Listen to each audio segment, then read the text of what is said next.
Over a week after Superstorm Sandy wreaked havoc in the Northeast, the majority of schools in New York and New Jersey have reopened, and most trains and buses are now operating.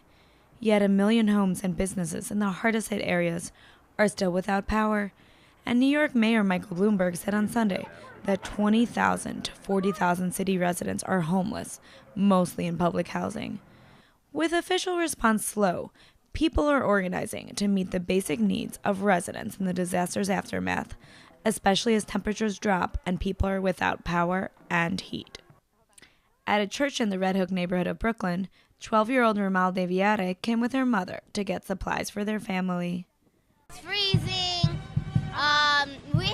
Sometimes we have to put 4 or 5 blankets on top of us because it's really cold, and we have to put on socks, and then after we put on the socks, we have to put on hats.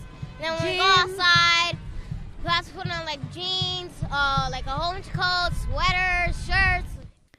In the lead up to the storm, Mayor Michael Bloomberg issued a mandatory evacuation for people living in Zone A, comprised of low-lying coastal neighborhoods, including parts of Red Hook. He encouraged people to stay with friends and family members outside of Zone A and announced the opening of emergency shelters. The New York City Housing Authority also shut off elevators, heat, and water in the thousands of units of public housing within Zone A.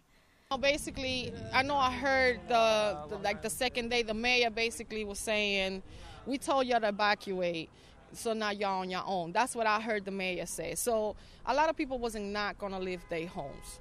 A lot of people they were worried about, if I leave my apartment, somebody might come in, break my door and take my stuff. So that's the reason why people didn't leave. Pizarro is a community organizer with the Red Hook Initiative, which has served as a relief hub in Sandy's aftermath, in the absence of government support. Well, something has to change. Storms is always going to happen. That's something, that's Mother Nature for you. This is not going to be the first or the last. But it has to be a better response when the next one hits. You know what I mean?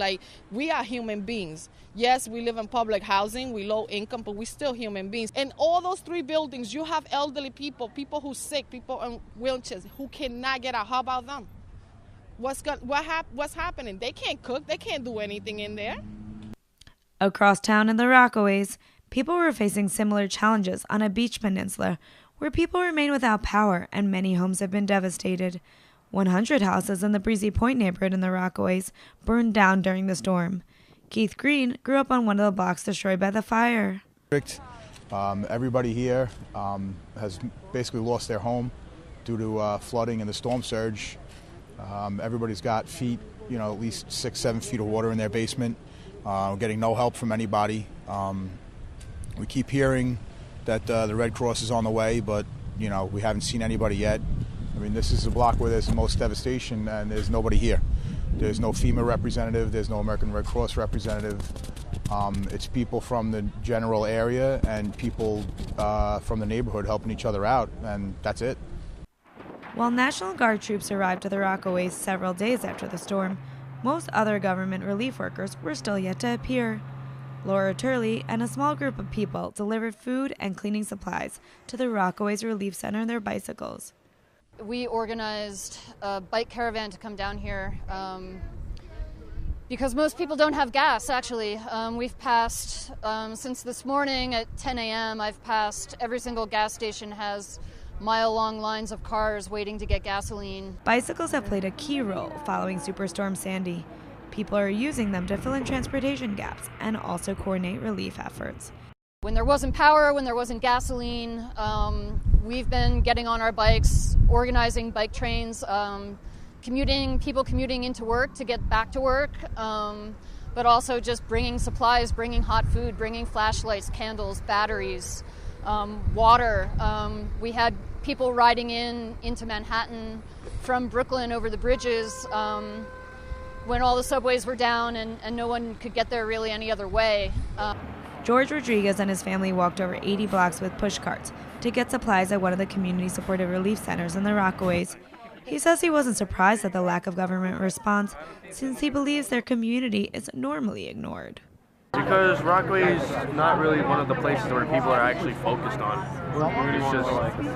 It's just a side place. Yeah, the thing is that I actually went to Brooklyn one day. It seems as though people are actually not seeing what's really going on around here. They seem to think that everything's all right, when really it's not.